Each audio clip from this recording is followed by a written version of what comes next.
Makakasama natin ang isang dating guro na minsan isang panahon nalulong sa bisyo, si Berta. Na-introduce ako sa isang lalaki na in-introduce niya yung drug sa akin. Naabutan kami sa school na nag-take ng drug. Sir Ronnie, ano yung nakita ninyo kay Berta nung unang pagsampa niya dito sa Safe Haven? Kung isipin, wala siya sa kanyang Katinuan. Pero sa kanya, yun yung normal. Kung lalahatin sa mga mula sa simula nang natuto kang mag-drugs hanggang sa kasalukuyan, ano moral lesson? Sabi ko sa sarili ko na yun pa lang nangyari sa akin. Sabi ko, pinatanggap ko na yun. Past naman yun. Nobody's perfect in this world. Hindi talaga tayo perfect. Maski ako, hindi ako perfecto. Nagkamali din ako. So, lahat tayo may pinagdaanan sa buhay. So, sabi ko, tanggap ko na lang. Kung kaya mong mabuhay sa tundo, kaya mo ring mabuhay saan man sa mundo.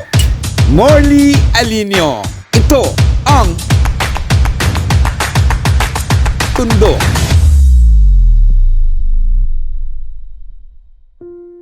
Yes! Magandang evening, morning, hapon, tanghali, at kung ano man oras dumarating sa inyo ang vlog kong ito. Narito po tayo ngayon sa Safe Haven na kung saan isang rehabilitation na tumutuwid, nag-aayos, nag-aalaga ng marami nating mga kababayan na ang kanilang buhay ay naligaw ng landas. Of course, makakasama natin ang CEO, ang President. Please welcome Mr. Ronnie. Sir Ronnie! Magandang hapon, magandang umaga, magandang gabi sa lahat ng iyong mga tagapakinig. I'm Morley and saya kami na nandito ka, nagbigay ng panahon sa amin. Ako po ang higit na dapat magpasalamat dahil binigyan niyo ako ng tiyan na makarating dito sa inyong rehabilitation center na kung saan narito nga si Brandy Ayala. And of course, makakasama din natin si Indat. Hello Sally. Indat. Hello Rosalie. And of course, makakasama natin ang isang dating guro na minsan isang panahon nalulong sa bisyo, si Berta. Hello Berta. Hello, magandang hapon sa iyo, Morley. And it's nice to be here this afternoon. At sana magustuhan ninyo ang kwento ng aking buhay kung paano ako naging drug addict. Sir, ano po ba itong atin pong rehabilitation center na Safe Haven? Saan ito matatagpuan? At ano po ang inyong ginagawa dito? At ano ang role ng Safe Haven doon sa mga taong naliligaw ng landas? Yung pangarap namin noon was very simple. Yan nung oportunidad, yung mga pareho namin na titira sa isang community na talagang safe haven, na medyo mapayapa, karoon sila ng opportunity to reflect kanilang buhay at inaalagaan sila. Kasi yung kadalasang problema kasi marami sa atin mga broken, wounded, hurting, and lonely. And kung minsan wala tayong mapupuntahan, ang resulta, nawawalan tayo ng pag-asa. Kaya naisip namin na sana magkaroon ng ganong community. Anyway, Sir Ronnie, iba't ibang kwento ng inyong mga kaibigan na minamahal nyo rito, na inaalagaan nyo rito, mga pasyente po ninyo. Unahin po natin itong nag-viral, super mega viral na si Indat. Ano po ba ang naging buhay niyo? Si Indat, galing sa Mandawi si Indat, at isang araw, while nandun siya sa labas ng Jollibee ng Mandawi, nandun sa bangketa, nakita siya nung mga dumadaan, may nag-take ng picture niya. And pagkatapos, yung mga tao doon sa barangay, pinuntahan siya. Dahil alam nga nila na mayroong lugar na kagaya nito, in-endorse nila dito. So dinala siya dito ng mga taga-barangay ng Mandawi. And yun ang umpisa ng kanyang buhay. Medyo i-share ko yung detalye, medyo madilim talaga. Ano po ba ang kwento ng buhay ni Indat? Mas maganda siguro si Nanette ang magkwento ng buhay niya. Sorry talaga, Morley ha. Si Indat ay palaboy-laboy doon sa kalsada. Nabunti siya ng sarili niyang ama. Dahil siguro doon sa mga abuso, anasan niya noon, nawala siya sa kanyang katinuan. So, palakad-lakad siya and doon, tabi nung kalsada, mayroong mga imbornal doon. Lalaro siya doon minsan sa tubig. Oo, hihingi ng pera, ng hilimos. Kung ano yung mga leftovers doon sa Jollibee, yun lang din ang kinakain niya. Matagal yung kanyang sitwasyon. Kaya nga, nung medyo naging okay na yung buhay niya at bumalik siya doon sa Jollibee, nagulat sila, hindi siya kilala. Yung mukha niya before at yung mukha niya ngayon, ibang-iba talaga. Pero hindi talaga maganda man talaga ito siya. Yun nga lang na nagkataon ng mga panahon na yun, yung kanyang environment, medyo hindi talaga. Just like ng marami sa Kumusta na po yung anak ni Indat? nandun sa bahay nila, inaalagaan. Babae, lalaki? Wala po. Ilang taon na? 3 years old 3 years na ngayon. old. Itong anak niya ay mula ito sa kanyang sariling ama. Kumusta na po? Nakakasuhan po ba yung tatay? Wala wala namang Hindi rin siya napag-usapan ng Wala pa justice para kay Indat. saka hindi talaga din na proven beyond reasonable doubt na ganun. Wala yung mga testing. Pero base doon sa mga istorya, Pero yung latest po na yung anak niya ay nasa kanyang mga magulang, sa nanay niya. kanyang anak nandun sa kanyang mga magulang siya ngayon. Tapos yung ama nito, pakalat-kalat lang din. Ano trabaho ng papa mo? Masura. Nangunguha ng basura. Paano po siya napunta rito sa inyo? Bago po natin balikan ang kwento ni Indat, ay puntahan naman natin ang kwento ni Berta. Berta, kumusta ka na? Nag-viral ka? Oo, totoo po yun. Paano kang nag-viral? Nakita po lahat ng mga kalukuhan kong ginagawa. Nagmamalimos, nagsalita ng English, nagtatagalog, nag-acting, parang artista. Tapos humingi ng pera. Pag hindi ako binigyan, binabato ko ng bato. Tapos nagalit naman yung taong hiningian ko na binato ko. Ayun, hindi ko alam na nagkuhaan na pala ako ng video. So habang umaarte ako, nakikita ko na sa sarili ko na nandun na pala ako sa viral. Kasi araw-araw pa, hingi ako ng pera, pabalik-balik. Malaki ang makulikta ko sa kanila, 3,000 pesos in 3 hours a day. Yun lang, sinasayang ko lang, ginastos ko lang sa droga. Si Berta ay isang guro ng mga elementary. Ang itinuturo niya ay ang subject na Pilipino. Sa kang guro, kwento mo naman sa ating mga kababayan, sa ka nagtuturo, sa ka nag-graduate. I was graduated at the San Jose Recoletos. Nag-pass ako ng board exam sa RPC. Nagtuturo ako sa City Central School, elementary. Pagkatapos ay introduce ako sa isang lalaki na inintroduce niya yung drug sa akin. Kung ka natuto mag-drugs, tinuruan ka niya. Yung first time mo na mag-drugs, ano ang reaction mo? Okay, energetic. Tapos talkative ako. Tapos okay talaga, walang problema. Ano ang sumunod na eksena? Naabutan kami sa school na nag-take ng drugs. Doon sa eskwelahan talaga? Roberta naman. Nagkaroon na ng bad record. Inalisan ako ng license. Tanggalan ka ng lisensya. So, pagkatanggal ng lisensya mo, ano ang sumunod na nangyari? Nagdudroga na lang ako. Palaboy-laboy na ako. Tapos, pumunta na ako sa mga maraming drugs, sa Ermita, sa Pasig, sa Dulho. Nagkahanap na ako ng pera. Kumuha ako ng pera ko, yung tinago kong pera. Pinastos ko sa drugs. Tapos, enjoyment na talaga yung ginawa ko. Ilang taong kang nag-drugs? 17. 17 taong sunod-sunod na walang patlang na nag-drugs ka. Saan ka kumukuha ng pera maliban doon sa pangpapalimos? May naipon man akong pera sa nagtuturo pa ako. So, inubos ko yun lahat. Asan ang mga parents mo? Patay na. Nung mag-drugs ka, patay na yung mga parents mo or bago ka mag-drugs? Kasi 40 years old pa lang patay na yung mama ko. Maaga kasi namatay. Teacher ka, hindi mo ba naisip na ang pagda-drugs ay bawal, masama? Kaya nga yun ang wrong choice ko. Yun ang mali ko. Kasi nadala ako sa feelings ng love. Iyon ang isa sa mga nagawa mong pagkakamali. Yeah. Na hanggang ngayon dala-dala mo pa. Hindi na. Natanggap ko na. Let go ko na. Na-let go mo na yung Oo, pagkakamali. ay, oo. Itong pangihingi mo, yung nag-viral na pangihingi mo, paanong sitwasyon? Kumakanta ako. Ano yung kinakanta Lumalapit mo? Caroling. Sige nga, kumakanta tara. ako. Bati namin Merry Christmas at bagong taon masagana. Pahingi po. Ganon. Pag hindi Pasko, ano naman kinakanta mo? Iba. Paano naman? Umiiyak ang aking puso, nagdurusa, ngunit ganyanan, may tampuhan. Mga araw na nagdaan, ang pag-ibig kong ito, luha ang tanging nakamit buhat sa'yo. Pengi pera. Meaning po. Paano halimbawa, English ka naman, kunyari, inihingian mo ko. Tapos, hindi kita binigyan. Nilait kita. Magtrabaho ka. Paano ang reaction mo? Halimbawa, kanta ka. Ma'am, kakanta ako sa Sige, iyo. kanta. Sana'y magustuhan mo ang awit kong ito. Ay, wala po akong pera. Sorry. Patapusin mo lang akong pagkanta. Sorry, walang kanta. Kaka-insult eh. So, ganun. Patapusin mo lang akong, kahit wala kang ibigay, okay lang, patapusin mo lang ako. Kunyari, galit na galit ka sa akin. I-Englishin mo ako ngayon. Lunes, nang tayo'y magkakilala. Martes, nang tayo'y muling nagkita.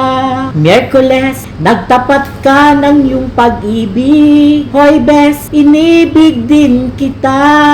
Sorry, wala po ako akong pera. It's okay lang po, ma'am. Hindi na ako galit kasi nakanta ko na ang theme song ng Loved Ones ko. Ganun ang sinasabi mo. Napakaganda naman pala. So, kaya nabibigyan ka. Nabibigyan ka ng pera. So far, wala namang hindi nagbigay. Lahat nagbibigay. 3,000 pesos yung nakita ko araw-araw. 3,000 pesos. Inaano mo yung 3,000 pesos? Sarap mag-shabu. Yung katawan ko nalulung na sa shabu. Shabu na lang ang kinain ko. Hindi na ako kumain ng pagkain. Kaya payat na payat ako nung nakita mo ako sa video. Parang kalansay na lang ako na gisi-gisi na yung mga damit ko. Balikan natin si Sir Ronnie. Sir Ronnie, ano yung nakita ninyo kay Berta nung unang pagsampa niya dito sa Safe Heaven? Wasted. But then, kasi kumikita siya doon sa labas eh. Mas malaki yung income niya doon kaysa dito. Somehow people has taken advantage of him ba? Na para bang ganon. Tapos, always sa amin, yung bias talaga pagpasok is merong pag-asa na si Berta, kahit ganon yung kanyang sitwasyon, merong magandang bukas. Meron siyang pag-asa. Wasted talaga siya. Talagang Oo. walang-wala. Kung isipin, wala siya sa kanyang katinuan. Katinuan. Oo. Pero sa kanya, yun yung normal. At yung mga tao na i-entertain doon sa kanyang normal na siya. Kasi kung ilabas mo yung totoong Berta, wala na yung Berta. O yung Roberto na totoo. Pero yung identity niya as a person, kung ano yung nandun sa kalsada. At yun na yung isinabuhay niya. Berta, nung ikaw ay pumunta dito, sabi mo nga ay payat ka, halos talagang wala ka lang sa katinuan. Paano mo na-realize na wala ka sa katinuan? Nung mabigat na talaga yung dinadala ko, yung hindi ko na kaya, pinaiyak talaga ako ng Panginoon. Talagang may Diyos, may Panginoon. Bigla na lang akong umiiyak, tapos sabi ko, hindi ko na kaya, tulungan mo ako, Panginoon. Dalhan mo ako ng tao na tumulong sa akin. Paano ka napunta dito? Yung mga team nila sa pick-up team, sinit up ako ng vlogger ko na si Anton Camelo. Tapos, pinuntahan nila ako doon sa restaurant ng Chikaan, mga 6:30. Pinick up nila ako, dinala nila ako dito. Tapos, binihisan. Pumayag ka naman agad na mag-stay dito? Yes. O hindi ka nag-against, hindi ka lumaban? Sumunod ako sa utos nila. Wala akong regrets, wala ako lahat. Nagpakabait lang talaga ako. Kumusta ka na ngayon? Mabuti na. I can feel good. I can acknowledge myself. Kilala ko na ang sarili ko. Hindi pa naman ako totally damaged kasi At yun ang gusto mo ipagpasalamat. makakilala pa ako sa sarili ko. Kasi ang tunay na baliw, hindi mo na makikilala ang sarili mo. Naguhubad na yun sa kali, tapos lumalakad na, wala na. Buti hindi nangyari sa'yo. Hindi nangyari. Kapunta na sana yun. Buti na lang, pinick up pa ako. Tinulungan pa ako ng Safe Heaven. Kailan yun? October 2018. 2018. So, ilang taong ka na dito? Magsi 6 years. Tagal na rin pala. Napansin ko lang, Roberta, ano ito? Prito itong kamay ko. Siguro, pinagpanisan ng Panginoon kasi nagkulikta ng pera na hindi pinagtatabahuan. Blood money din yun eh. May kasamang course yung Oo, gano'n oh na my God. pagkulikta ng pera. Blood money yun sa tao. Tapos, ini-wasting lang sa drugs. So, parang pinarusahan ba? Hindi ka ba nagkasakit nito? Kasi yung, ito po yung kamay niya, parang balibaligtad po yung daliri. Nilagyan ko ng sing-sing, may sugat na. Tapos, nakanggreen na, naputol na. Kasi sa dumi na. Pagdating ko dito, ang baho ko talaga. Parang basura. Hindi ka naliligo? Hindi. Ilang taong kang hindi naligo? 17. 17 taon? Oo. Hindi ka naligo? Yes. Hindi ka Oo. nagpaputol din ng buhok? Tahaba na ng buhok. Tsaka yung buhok ko ang haba na. Marumi. Oo, marumi. Madungis talaga, Oo. dikit-dikit. Yes. Andun, pakita mo yung picture ko sa after, before. Ngayon pag nakikita mo yung pictures mong yun, yung mabaho ka, marumi ka, anong pumapasok sa isip? Sabi ko sa sarili ko na yun palang nangyari sa akin. Sabi ko, tinatanggap ko na yun. Past naman yun. Iniyakan mo yun. Hindi na. Past naman yun. Anong natutunan mo doon? I realize myself na nobody's perfect in this world. Hindi talaga tayo perfect. Maski ako, hindi ako perfecto. Nagkamali din ako. So, lahat tayo may pinagdaanan sa buhay. So, sabi ko, tanggap ko na lang. Kung babalik ka ng nakaraan, ano ang gusto mong ayusin sa buhay mo? Yung magbagong buhay. Live good, be good, do good. Tsaka, magbalik sa Diyos. Mag-serve sa Panginoon. Pinangihinayangan mo ba yung nawalang titulo mo bilang guro? Of course, kasi profession is a passion. Wala na. Ano ang natutunan mo sa pag-ibig? Mali. Ang napuntahan mo pag-ibig? Kasi feeling ko before, as teenage young before, in love, ganun, di ba tayo mga gays? Hindi ako bakla. Yeah, I'm not saying that. Yung lagay na to, hindi bakla. Ngayon, natutunan ko, naglalaki na ako, nagbalik na ako sa pagkalalaki, umiwas na ako sa mga ganun. Nag-girlfriend ka na? Wala. Bakit? Ayoko. Yes! Ayaw din niya mag-girlfriend. Pinatatawa lang kita, Berta. Pero sa buhay natin, madalas nadadapa tayo. Sa pagkadapa mo, ano ang naipangako mo sa sarili mo? nang ikay bumangon? Hindi na talaga ako gagawa pa ng kasalanan, ng kalukuhan sa buhay. Dapat going straight na ako, na magbago na ako, na maganda na ang gagawin ko sa buhay. At ito ay dahil sa Safe Heaven Yes. na kumupkop sa'yo. Yes, Safe Heaven. Sila lahat sumusuporta sa akin. Pero ang nakalulungkot po nito, meron pong ganitong foundation, meron pong ganitong tumutulong sa mga higit na nangangailangan. Pero ang malaki pong problema natin dito ay kung paano sila matutulungan natin. Nangangailangan po sila ng pondo, nangangailangan po sila ng pagkain, nangangailangan po sila ng damit at mga gamot para sa kanilang mga kababayan na natutulungan. Hindi lamang kababayan, kundi ang marami nating kaibigan na nasa ganitong kondisyon. Karamihan, mga naglalakad na baliw, mga nagda-drugs. Paano natin sila matutulungan? Pakinggan natin si Sir Ronnie. Sir, paano kayo matutulungan ng mga taong nanonood at nakikinig sa atin? Ginawa po namin, we started yung Buy Foundation. Personal ko na advocacy yun, naging advocacy din nila Brother Lito, believing na the greatest evil in this world is ignorance. Nalulong kami, hindi namin alam, we were ignorant ng ill effects ng drug use and abuse. Ngayon, gusto namin tulong ng marami, pero we can only do so much. So, nandun yung foundation, parang portal, channel din. Ang gustong tumulong, doon sila sa foundation. And then yung foundation, pag nagkaroon siya ng resources, sila yung nagpa-finance nung stay ng mga scholars namin. Kasi ang Buy Foundation, wala siyang treatment facility.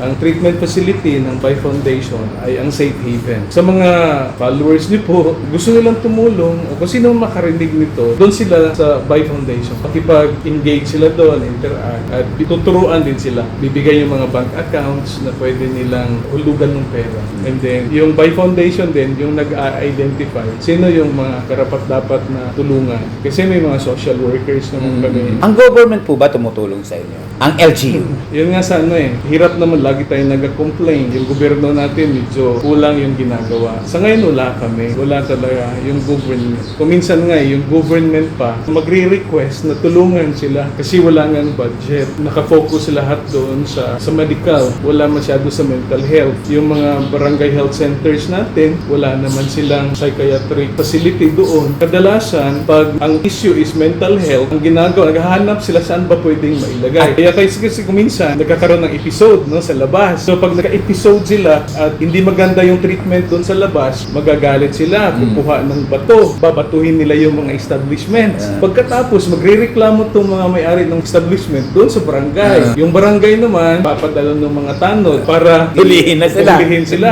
Pag huli sa kanila, wala namang holding area ang barangay. Hindi mo na pwedeng ilagay sa police station. Kasi may problema, May problema sila. sa mental. Kadalasan ginagawa, itatali lang muna dun sa barangay hanggang mahimasmasan. Kumalma na, yun, ibibitawan uli. So balik na naman uli sa kalsada. So sa amin dito sa Cebu, sabi namin, pag may mga ganong mga cases, dalhin niyo sa amin. Tingnan natin, pag may budget kami, from donors, from our income also. Kasi pag medyo socialized yung aming payment system dito, yung medyo nakakaangat sa buhay, i-charge namin sila. Yung medyo malaki. Kailangan naman din Oo, talaga. Para yung extra, maitulong namin Sa mga higit na nangangailangan. Kasi hindi madali yung pagkain, yung Gamot. medication, yung gamot Ang talaga. mahal ng gamot. Yung mga psych meds talaga. Sir. Yung kagaya ng gamot kay Brandy Ayala. Yeah. Ang huli sa mga natanggap ninyo rito na pasyente ay si Brandy si Ayala. Brandy. Kumusta naman si Brandy? Again, always want to attribute it to God. Kasi kami, we're only an environment. Pero kami, yung our heart beats for broken, wounded, hurting, and lonely. And pag kami mismo nakakita ng transformation, yung pagdating ng Brandy, kung ano siya noon, and ano na siya ngayon, kaya salamat sa iyo. Ako po yung higit na dapat magpasalamat. Kaya yun yung joy namin. Yung goal namin lagi, lahat ng papasok dito, maging physically healthy sila, maging emotionally stable, na hindi nagsiswing, maging psychologically well, maging socially effective sa kanilang interaction, and then maging behaviorally responsible. And hopefully one day, maging economically fruitful like si Berta ngayon. Noon, recipient lang siya lagi. Ngayon, contributor na siya. Noon, problem siya. Ngayon, solusyon. Noon, burden siya. Ngayon, blessing. Kasi dito, siya yung aming custodian of records. Confidential yung aming mga files. Siya yung in charge doon. Siya yung aming dance instructor sa Preacher umaga. naman kasi. Siya din yung aming PR man. Pag mayroon kami mga advocacy work na may mga symposia, siya yung speaker. Bongga ka doon. Kaya, so yun yung aming joy. Na at one point, karoon siya ng safe haven, na-restore siya. At ngayon, pag reintegrate balik doon sa community, nagiging inspiration. Kasi ang dami naman nawawalan na ng pag-asa. Nagiging helpless and hopeless. Pag nakita siya, sabihin nila si Berta nga eh. Kahit itong yung mga kamay niya, kasi yung mga singsing niya na maliliit. Dahil hindi niya tinanggal yung singsing, kaya pagdating niya dito, Puro sugat puro siya. sugat yan. So sabi ko, tulin na lang natin, Berta, yung mga daliri mo, ubusin natin putol. Kasi wala namang silbi eh. Sabi niya sa amin, anong sagot mo gani? Kung ito buwa ng kasalanan sa inyo. Wala naman itong nagawang kasalanan sa inyo. Bakit niya puputulin? Kasi nga, sa sobrang dumi na ng mga singsing. Ginawa namin, dinala siya ng hospital. Di mo naisip yun na ang sakit-sakit na. Wala anak man drugs. Grabe ang pinagdaanan ni Berta, no? Ang laking bahagi ng safe haven sa mga nagiging scholar ninyo. Sa ngayon, ilang scholar meron kayo? Siguro mga 14, yung full scholar. Yung iba kasi, half yung scholarship nila. So, ibig sabihin, babayad sila ng food at saka yung medicine. Lahat ng intervention, libre at saka yung tira. Kaya may iba, 5,000, may iba 10,000. Depende. Total mo, sobra 20 sila. Lahat-lahat na yan, 20 sila. Doktor po, tayo po ba sa pasilidad natin ay meron po tayong doktor na nangangalaga sa kanila, na tumitingin sa kanila mga mental illness? Kasi yung program namin is a blend ng science and spirituality in an atmosphere of love, acceptance, support, and trust. So yung assessment na aspect ng trabaho, very science yun eh. Kaya meron kaming psychiatrist, meron kaming 2 medical doctor, meron kaming mga social workers, 4, meron mga psychologists and psychometricians, meron mga occupational therapists, so meron kami mga nurses, meron mga recovery coaches, life coaches, para magawa yung science na aspect. Kasi DOH credited naman po kami, so may license to operate. At yung mga requirements ng DOH, talagang mataas yung standard. Pero karamihan sa kanila mga volunteer, mga libre. Hindi po. May bayad din? May bayad, oo. Pero hindi ganun kataas, kalaki. Mataas. Mataas din. Paano kinakaya ng safe haven? Kasi nung umpisahan ko to, may 3 akong kaibigan ng mga recovering bodies. And sabi ko, enjoy na enjoy kami dun sa recovery namin. Sabi ko, why not? Let's give people opportunity to behold their future. Tayo yung future nila. Kasi laging sinasabi, pag hindi ka hito ng druga, 4 yung pupuntahan mo. Sementeryo, hospital, yung mga ganun ba, rehab. Sabi ko, pwede naman yung buhay natin ngayon, yun ang magiging buhay nila. Mag-walk along tayo. Kasi how can I unless someone shall guide me? Yun na yung amin. Doon kami sa bundok na noon. Wala kami sa na. Minsan, pag nagbigay yung tinutulungan namin, yung family, kasi naging maayos yung buhay, yun, may paghatian kami. Sometimes, bigas lang. Kasi yung mga recovering din yun eh. Habang nagsasalita kayo, sumasang-ayon yung tuko. So ngayon, kumusta na ang safe haven? Ano nang kalagayan niya?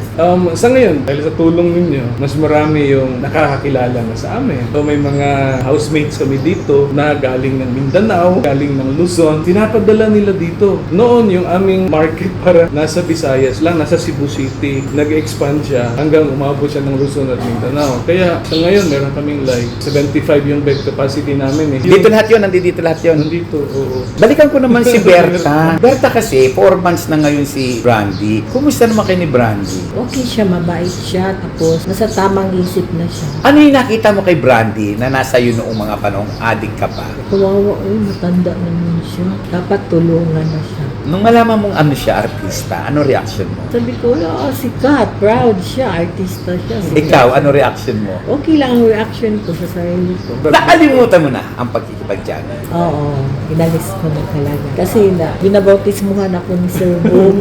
Kasi nabasa ko na yung mga Bible. Naku, lahat ng bawal sa pagka-gay. Ba't ganyan ang titig mo sa akin nung sabihin mo, bawal na sa pagkagay? Naku, Berta, ba't ganyan ang pagkakatitig mo sa akin? Parang kinukonsensya mo ko. Anyway, Berta, kung lalahatin sa mga mula sa simula nang natuto kang mag-drugs hanggang sa kasalukuyan, ano moral lesson? Nakikita ko sa sarili ko na sa totoo lalaki ako. Kung totoosin, hindi dapat gampanan ang mga ganong pagiging gays, na mga in love, dahil nakakapunta sa masamang gawain. Hindi mabuti. Ako ba pinagsasabihan mo?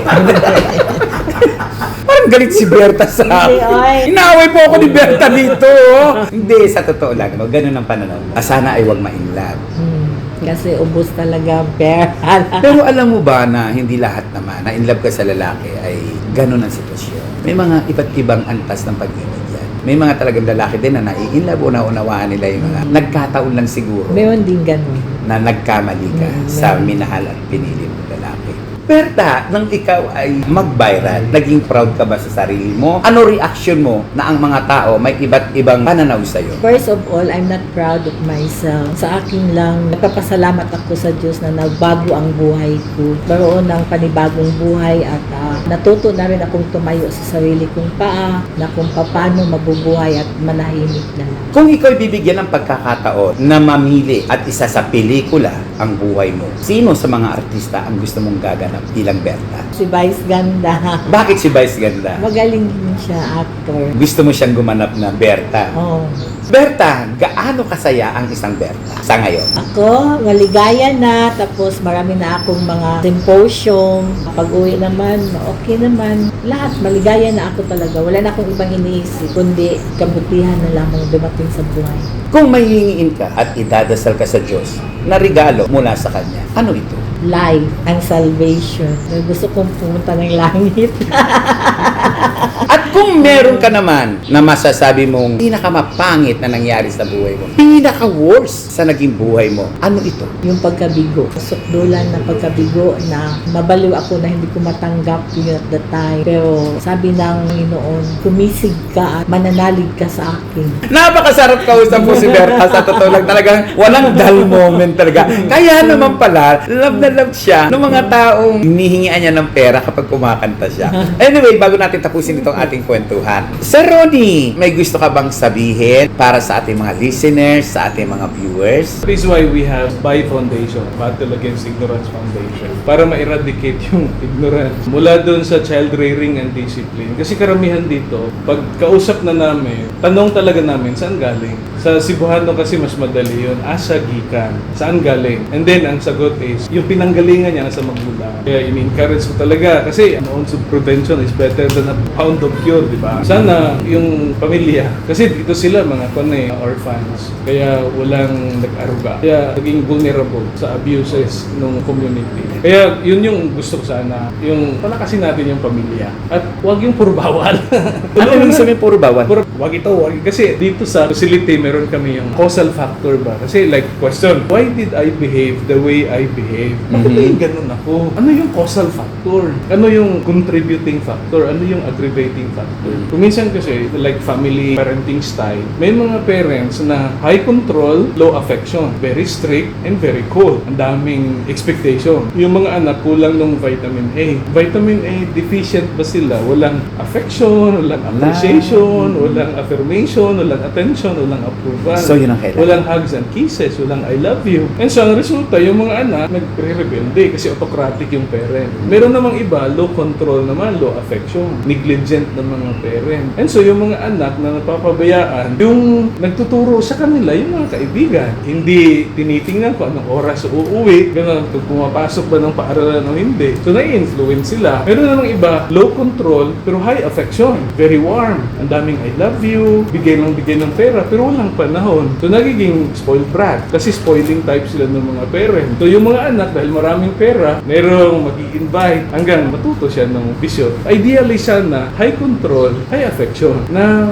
karoon tayo ng mga expectations, pero puno naman tayo ng affirmation. I love you na, I'm so proud of you. And so, I'll do everything in my capacity to help you become the best na version of yourself. Ano yung design ni boss para sa buhay mo. Dito kasi sa facility, iba yung aming approach. Wala kaming negative reinforcement. Kasi nga sabi ko, if the flower will not bloom, the problem is not the flower. The problem is the environment. Put this flower in an environment na tama yung tubig, yung araw, at yung fertilizer, enough lang. Talagang nabubloom siya. Si Berta. Kahit sabihin namin, hey Berta, umuwi ka na. Doon ka na sa inyo. Sabihin niya, wag lang. Dito lang ako. Bakit? Gusto ko magtrabaho, makatulong din sa iba. Ang ganda na sinabi niya. Pamilya niya na, ito na yung family niya. Nagkakaroon siya ng sense of purpose, meaning. Ang galing mo palang tatay, Ronnie. Paampo na nga rin ako sa iyo.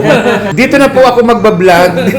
Dito nyo na po ako mapapanood. Anyway, napakarami natin nakapagtsikahan, napagkwentuhan. Thank you so much. Thank you din, Morley. Thank you, Ronnie, Morley. hindi kita malilimutan. Ang sarap kausap ni Berta. Ang sarap yung dalawang kausap. Ang dami ko po sa inyong natutunan. Okay, maraming salamat po dito sa pagtutok nyo sa aming tsikahan. Kwentuhan. Kakaiba po, di ba? Iyan ang vlog natin. Buhay ng mga tao, buhay ng mga artista, buhay ng mga ordinaryo. Lahat po sama-sama. Ako po si Morley Alinio na nagsasabing kapag nabuhay ka sa tundo, Mabubuhay ka sa anong panig sa mundo. thank you.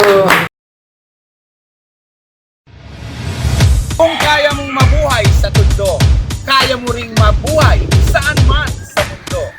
Morley Alinio. Ito ang Tundo.